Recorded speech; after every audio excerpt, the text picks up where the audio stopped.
Every story is an experience, one we'll never forget. The nostalgia, the emotions, the chance to relive moments that shaped who we are. Today we step into the journey of Judith Perkins, a story of resilience, adventure, and lessons learned, a journey absolutely worth telling. This is Journey to Pacific, where every story comes to life. Let's get into this. Hi, welcome to the second episode in the life of George Seever. My name is Judy Perkins, and I wrote the book Journey to the Pacific, One Man's Quest. I had a lot of fun writing about George Seever and his family. George was a resilient young man living out his dream of eventually seeing the Pacific Ocean. In the first episode, I told you about how George came to be raised in an orphanage during and after the Civil War, and how he was made to work hard in order to avoid beatings and the lack of food. George learned to read and one day read a story about the Pacific Ocean. To see the ocean became his greatest desire and was the driving force through much of his life. When George was 15 years old, he ran away from the orphanage in Illinois and hopped a train heading west. The first leg of his journey took him to Rapid City, South Dakota, where he found work on a cattle ranch as a cook.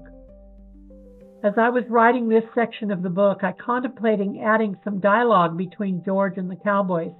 In reading other books about the relationship between cowboys and newly hired hands, there were sometimes conflicts arise and fights would occur. But when I was writing this story, I wanted to leave out as much violence and bad language as possible. I wanted all ages to be comfortable reading the book. I know that in today's world, violence and bad language are common, and I'm sure they were in the late 1800s also, but I didn't want them to be included in this story. As far as my imagination was concerned, George had a lot of life to live ahead of him and didn't need these conflicts at this young age. After a few months of eating well, saving his money, and surviving a bitterly cold and snowy South Dakota winter, the need to follow his dream hit him again. So he left the ranch and boarded another train headed west. This time, though, he had enough money to ride in a passenger car. He was able to ride the train as far as Cheyenne, Wyoming before he had to get off. He had spent most of his earnings from the ranch on train fare and food and needed to work to earn enough to continue his journey. As he was walking the streets of Cheyenne, he noticed a help wanted sign on the window of a restaurant located in the Cheyenne Hotel. Since he had cooking experience both in the orphanage and on the ranch, he went in and applied for the job. He was hired as a helper in the kitchen, cleaning tables and washing dishes. The owner of the restaurant was Fred Lewis. He was impressed with George's efficiency and let him do some of the easy cooking. He also introduced him to his family, his wife Mary, and his 3 daughters, Marie, Susan, and Jane. Being with the Lewis family was the first time George had been exposed to any kind of family life. Fred asked him to join them for dinner one evening. The Lewises were church-going people, and they offered a blessing before the meal. George had never known anyone who prayed. He had never been exposed to religion or any of its rituals in the orphanage and didn't understand the reason for the blessing.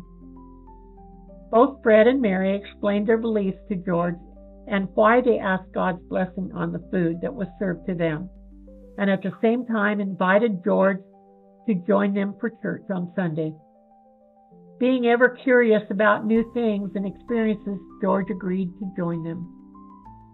Fred loaned George a Bible to read in hopes that the words would mean something to him and he would understand a little better. George loved the church service, especially the music.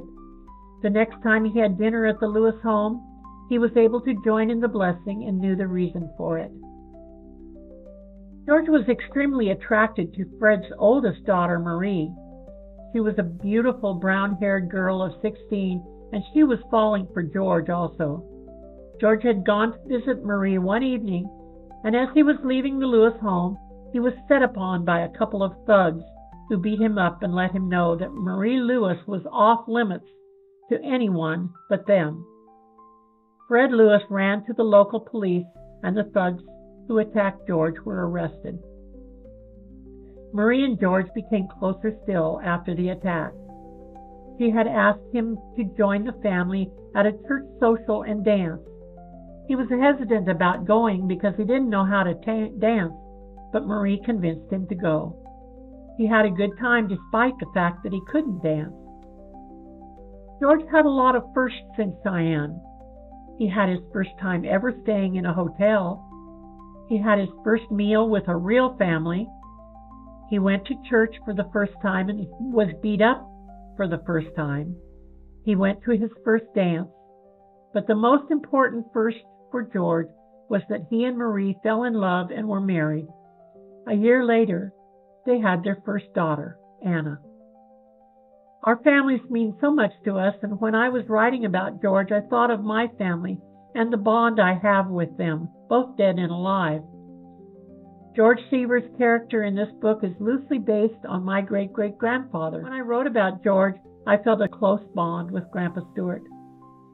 George continued to work in the hotel restaurant, introducing new foods to the menu and expanding the clientele.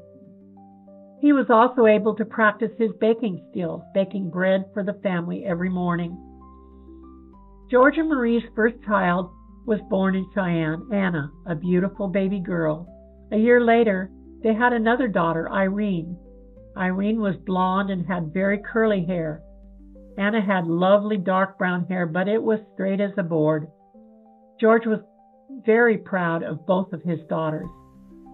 After the death of Fred Lewis, the owners of the hotel told George that they had found someone else to run the restaurant and that he was no longer needed. So he and Marie made the decision to continue on George's journey to the Pacific Ocean. Marie's sister Susan had moved to Laramie, Wyoming to teach school by that time, so George, Marie, Anna, new baby Irene, along with Marie's mother Mary and sister Jane, packed what they could into 2 covered wagons and headed west. They drove their wagons west along the Oregon Trail route. It was slow going over the mountains into Idaho. Marie was pregnant again and sick a lot of the time. Grandma Mary became very adept at driving one of the wagons, and George drove the other one. They arrived in Boise, Idaho, tired, dirty, and in desperate need of some time off of the wagons.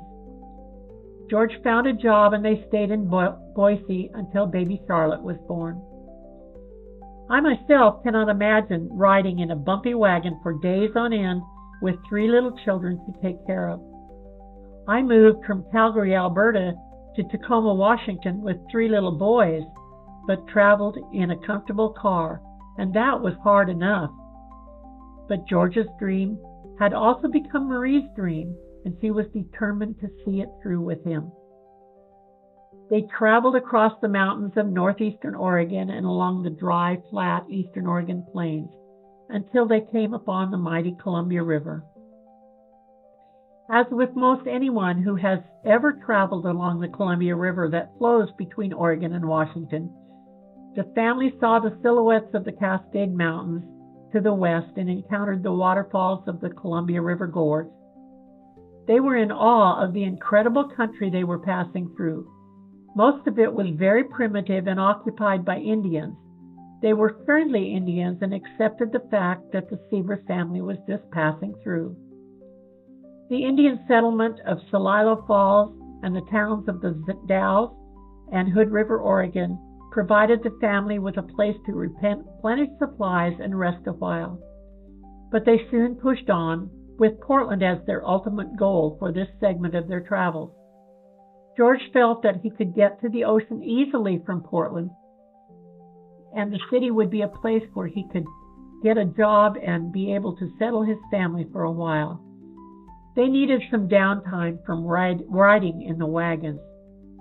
George was determined to get a job and find a house or apartment for them to rent for a few months. The family needed to have a home other than the wagons. As they entered the outskirts of the city of Portland, they turned south down the Willamette River. They had to take a ferry across the river to find a good camping spot and a place to stable the horses and park the wagons. If you have ever been to Portland, you know that the Willamette River divides the city east and west. The west side was where the businesses were established and the most likely place for George to find a job.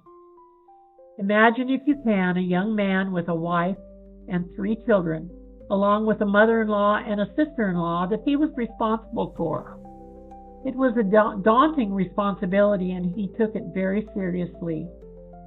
He had to find a job and a place for them to live. As George walked the streets of the city, he found a for-hire sign in the window of a dry goods store. He knew nothing about the dry goods business, but he needed a job and he was willing to learn. Marie was an excellent seamstress and knew a bit about fabric, thread, needles, and the like, so she was able to help her husband. She also started sewing for some of the ladies in the area and was able to bring in some additional income from that. There was a small apartment above the store, so the family had a place to live.